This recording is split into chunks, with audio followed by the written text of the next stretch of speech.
O Procon de Rolim de Moura, que atende toda a Zona da Mata, volta ao atendimento normal depois de 2 dias de paralisação com novidades. Nós temos essas reuniões anualmente, né? E normalmente esse treinamento ele dura de 3 a 2 dias. Dessa vez foram 2 dias e é sempre na capital do estado, que foi em Porto Velho, onde tem o Procon estadual, né? Nós temos esse treinamento com o coordenador estadual e o gerente de Porto Velho, o qual ele também sempre vem modificando e melhorando o sistema o qual nós trabalhamos para a abertura das reclamações.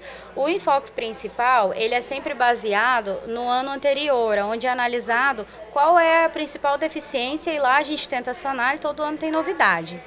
E nesse ano foi relatado que conforme ano passado, dá para perceber, conforme a abertura das reclamações que tem registradas no Procon, em que os consumidores eles têm um certo receio em vir até ao órgão. Eles preferem vir aqui e registrar uma simples consulta para tirar uma dúvida do que tentar resolver o problema em si. Às vezes o consumidor ele sabe que ele tem um direito, ele cumpre com todos os deveres, tem esse direito, mas ele acaba ficando receoso, porque ele tem medo de que aconteceu alguma coisa no CPF dele, no nome dele, indevidamente, ou ele tem algum problema, por exemplo, com uma operadora de telefone. Ele sabe que está sendo cobrado indevidamente, mas não quer, tem medo de resolver da linha ser cancelada porque pode prejudicá-lo no trabalho.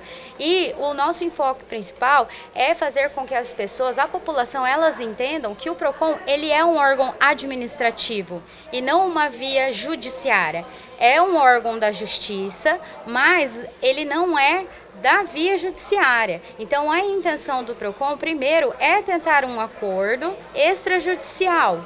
Então, o nome da pessoa não vai ser prejudicado de forma alguma, porque ela tentou resolver com a empresa, não conseguiu, ainda assim sabe que tem os seus direitos e não vê outra alternativa. Então, primeiro ela procura o Procon, nós só pedimos maiores informações, ou seja, a gente relata todos os fatos numa carta, entra em contato com a empresa e é respondido num prazo estipulado. Então, se ali não consegue resolver, e a pessoa ainda assim está satisfeita, porque pode acontecer de já conseguir resolver por ali. 90% dos casos é o que acontece dentro do órgão. Mas ainda assim, por mais que seja 90%, ainda há uma grande deficiência nessa parte do atendimento, onde a gente relata que o consumidor tem esse receio. Então, se não consegue resolver, mesmo com uma audiência que tem aqui no Procon, que é a de conciliação, aí sim vai para uma esfera judiciária. Mas, de antemão, o que tem se percebido é o receio dos consumidores de cobrar os direitos deles, Esse receio é uma tendência regional, só da região nossa aqui, ou é em todo o Brasil? Não, é nacional, onde o consumidor, ele, por toda a situação, às vezes que aconteceu, porque cada caso é particular, tem que ser tratado de uma forma proporcional, diferente. Mas por toda a situação que às vezes vem acontecendo com o consumidor, ele está tão cansado de tentar resolver que às vezes ele entende que se vir para uma via administrativa vai gerar mais dor de cabeça, o problema pode se intensificar, ele pode ter maiores prejuízos. Mas isso não é uma realidade? Então, mas é uma realidade e por isso que existem os órgãos administrativos e judiciários para poder orientar o consumidor e também na tentativa de conseguir um acordo. E se não houver um acordo, aí sim vai para a via judiciária, onde o juiz ele vai analisar os fatos e tomar uma decisão. Esses mecanismos utilizados pelo Procon, que são vias jurídicas, você acha que poderia ter uma outra fórmula para que se resolva com mais eficiência ou não tem como? Tem que realmente respeitar todos os procedimentos estabelecidos? São vias administrativas, tá? Então, assim, as judiciais, ela tem uma forma de prosseguir, ou seja, onde eles vão analisar os fatos, se não há um acordo, o juiz ele toma uma decisão baseada em lei, E também por todos os julgados, súmulas, jurisprudência, tudo que a legislação comporta, a legislação vigente. Já o Procon, se de fato o consumidor, por exemplo, primeiro tem essa carta, que é a carta inicial onde a gente entra em contato com a empresa quando o consumidor vem abrir a reclamação.